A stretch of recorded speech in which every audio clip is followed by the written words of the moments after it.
4 години по самостојувањето, Купра е подготвена за следната фаза на своето работење. Неа ја најави на ексклузивен настан на историскиот аеродром Терамар покрај Барселона, каде беше обелоденета дека марката има амбиции да продава по половина милион автомобили годишно.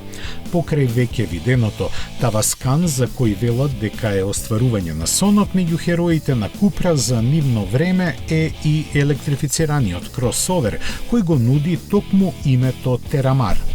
Плагин технологиите ќе им дадат нов спортски импулс на овој маркантен модел со импресивен дизајн, кој ќе се произведува во фабриката на Ауди во Унгарија.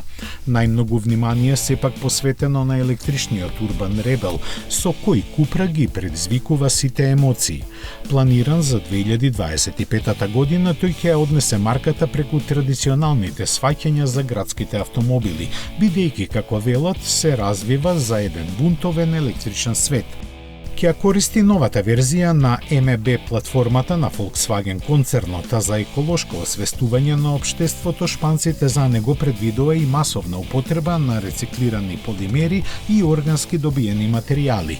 Мускулесто изведениот дизајн ги најавува перформансите што ги обезбедува електромоторот со 226 конски сили, а батерискиот пакет ќе му даде автономија од 440 км.